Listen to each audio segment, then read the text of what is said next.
আমরা সবাই একরকম নয়। আমাদের আদর্শ আলাদা, অভিজ্ঞতা আলাদা, দৃষ্টিভঙ্গিও আলাদা। কিন্তু তারপরেও আমরা একসাথে বসেছি, আলোচনা করছি। কারণ আমরা সবাই দেশের জন্য, দেশের মানুষের জন্য ভাবছি। আর এই ভিন্নতা নিয়ে একসাথে কথা বলছি, একের পর এক শুনছি। এটাই গণতন্ত্রের আসল সৌন্দর্য। আমার আগে যারা সম্মানিত প্যানেলিস্টরা কথা বলেছেন, তাদের সবাইকে আন্তরিক ধন্যবাদ জানাই। আপনারা অনেক কিছু বলেছেন, হয়তো বা আমিও বলে ফেলবো। সো আমাদের একটা মাইন্ডসেটে আই থিঙ্ক সিমিলারিটি আছে। আমার খুব ভালো লেগেছে শুনে। আমি আজ এখানে দাঁড়িয়েছি ভিন্ন এক অনুভূতি ও আবেগ নিয়ে।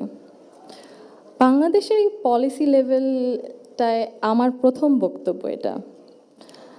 আমি এমন কেউ নয় যার কাছে সব প্রশ্নের উত্তর আছে বা সব সমস্যার সমাধান জানা আছে। তবু আমি বিশ্বাস করি নিজের ছোট্ট জায়গা থেকেও সমাজের জন্য, দেশের জন্য কিছু করার আন্তরিকতা আমাদের সবার মধ্যে থাকা উচিত। আজ আমি এসেছি শুধু শুনতে, শিখতে এবং একসাথে কাজ করার মনোভাব নিয়ে এগিয়ে যেতে।